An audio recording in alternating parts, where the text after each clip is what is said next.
नमस्कार दोस्तों, कैसे हैं आप सभी लोग। स्वागत है हमारे एक न्यू वीडियो में। आज हम आपको बहुत ही बेस्ट क्वेश्चन बताने वाले हैं जो कि है एनसीईआरटी बुक का। एनसीईआरटी बुक का है। हम क्वेश्चन आपको इसलिए बता रहे हैं, अब आपका जो एग्जाम है वो नजदीक आ चुका है। अब आप लोग ध्यान दीजिए, समझिए जरा। क्लास 10 के बच्चों से मैं कह रहा हूँ, आप लोग जरा ध्यान से देखिए, समझिए। इसलिए मैं क्वेश्चन को हल करा रहा हूँ। बेसिक से बेसिक पढ़िए आप लोग। अगर आपको आईएएस की तैयारी करनी है तो आपको क्या करना है, एनसीईआरटी पढ़ना पड़ेगा। बिना एनसीईआरटी पढ़े आप आईएएस की तैयारी कर ही नहीं सकते, कदापि नहीं कर सकते आप लोग।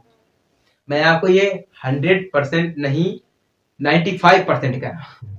100% नहीं 95% कह रहा हूँ, आप लोग समझिए।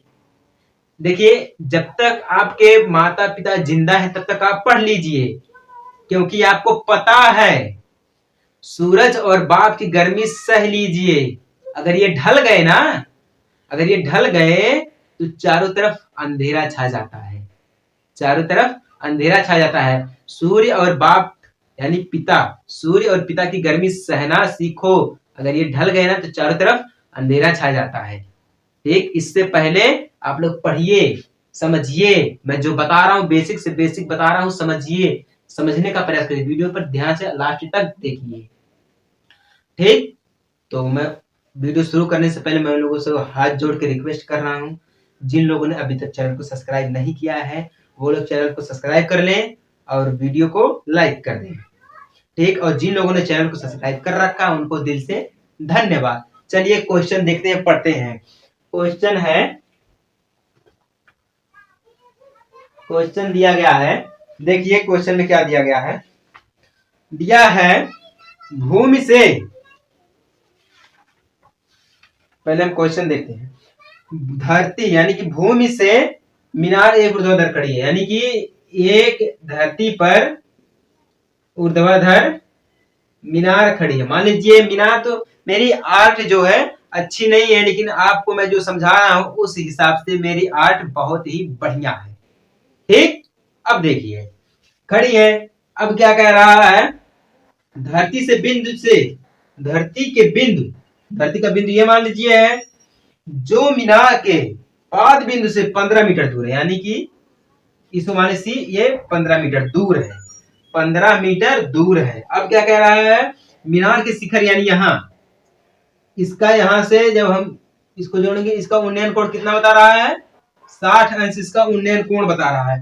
तो हमें क्या करना है, मीनार की ऊंचाई ज्ञात करना है, यानी कि ए बी हमें ज्ञात करना है। ठीक, समझ गए आप लोग। अब मैं आपको क्वेश्चन बताता हूं। पहले आप लोग क्वेश्चन, अगर क्वेश्चन आपको समझ में आ रहा है तब तो आप आंसर बहुत आसानी से निकाल सकते हैं, लेकिन अगर आपको क्वेश्चन समझ में नहीं आ रहा है तो आप आंसर निकाल ही नहीं पाएंगे। जब आप समझेंगे नहीं तो निकालेंगे कहां से। तो मैं इसीलिए बता रहा हूं, आप लोग समझिए। देखिए क्या दिया गया है, एक धरती पर मीनार खड़ी है, मान लीजिए ये मीनार खड़ी है। ठीक, इसके बिंदु से, धरती के बिंदु से, यानी कि मीनार के जो धरती की तरफ नीचे का झुका हुआ बिंदु है वहां से 15 मीटर दूर, यानी कि ये बिंदु मान लीजिए यहां से एक लाइन खींच दी 15 मीटर दूर, जिसे कहते हैं हम बिंदु सी। ठीक, अब क्या कह रहा है, मीनार के शिखर यानी यहां से, मीनार के शिखर और बिंदु यहां से सी तक एक कोण बढ़ रहा है जिसे हम कहते हैं उन्नयन कोण, यानी कि एंगल ऑफ एलिवेशन। ठीक, ये कितना बढ़ रहा है, 60 अंश बन रहा है। हमने आपको पहले ही वीडियो में बता दिया है, अगर आप ऊपर की तरफ देखते हैं तो एंगल ऑफ एलिवेशन यानी कि उन्नयन कोण होता है, अगर आप नीचे की तरफ देखते हैं तो एंगल ऑफ डिप्रेशन यानी कि अवनमन कोण होता है। ठीक, अब समझ में आए आपको। तो ये आंसर में हम आपको लिख देते हैं, क्योंकि फिगर एक ऐसा अस्त्र है, फिगर एक ऐसा अस्त्र है जो कि क्वेश्चन को बहुत ही सरल बना देता है। ठीक, अब हम इसे लगाने के लिए tan A = हम AB लिखते हैं, ये रूल है, ये यूज ऑफ ट्रिग्नोमेट्री का रूल है। या हम cot A = BC कर देते हैं, ये भी एक रूल है।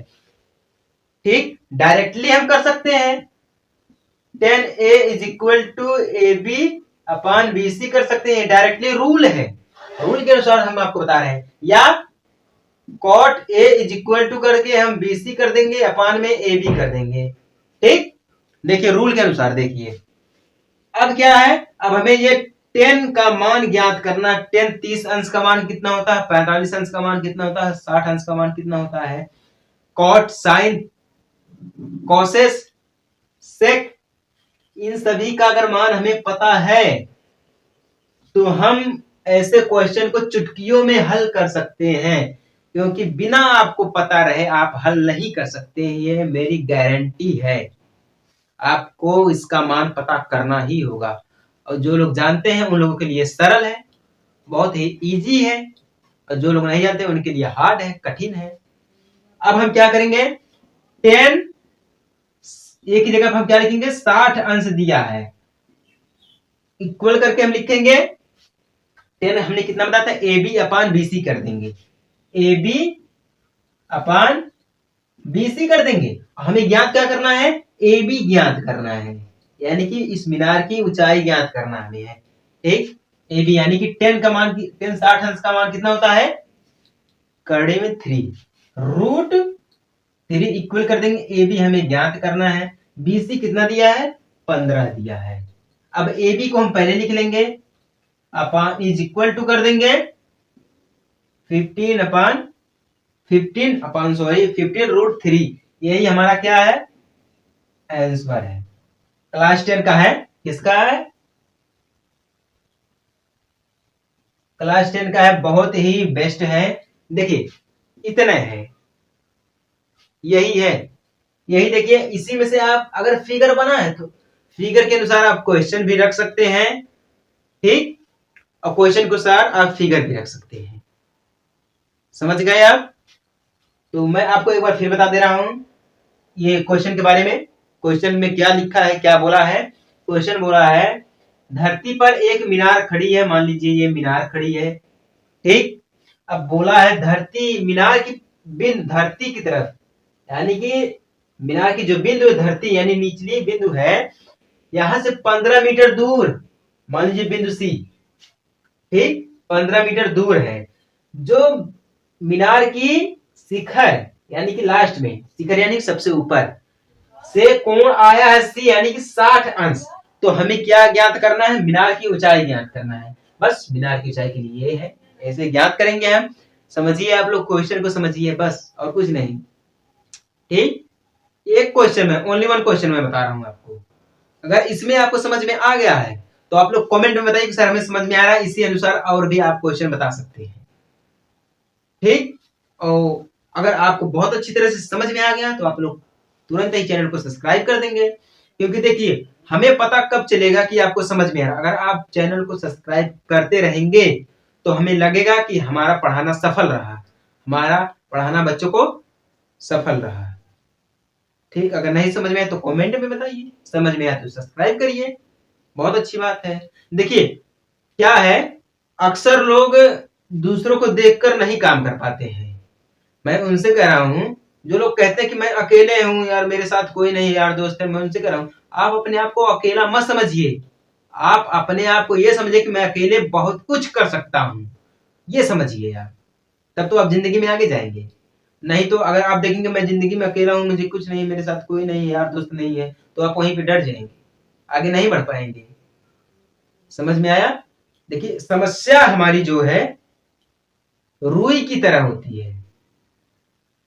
रुई यानी कि जैसे कि अगर हम थैले में रुई रखे हैं, थैले में अगर हमने रुई रखी है तो वो लगती है देखने में भारी है, रुई देखने पे लगती थैले में है बड़ा सा, रुई थैले में पैक है, देखने में लगता है वो भारी है, लेकिन अगर हम उसको उठाएंगे तो क्या है, हल्का लगता है। रुई भारी होती है नहीं, हल्का होता है रुई। तो समस्या हमारी रुई की तरह है, देखने में अधिक लगती है, लेकिन हम उसे जब उठाते हैं, यूज करते हैं तो क्या हो जाती है, हल्की हो जाती है। समझ गए आप लोग? तो इसी प्रकार आप अपने आप को आगे बढ़ाइए, क्योंकि हमने पहले ही बताया है सूर्य और बाप, सूर्य और पिताजी जब ढल जाते हैं तो चारों तरफ अंधेरा छा जाता है। ठीक, समझ में आया तो बहुत अच्छी बात है, नहीं समझ में आया तो कमेंट, अगर समझ में आया तो सब्सक्राइब। चलते हैं नेक्स्ट वीडियो की तरफ, तब तक लिए जय हिंद।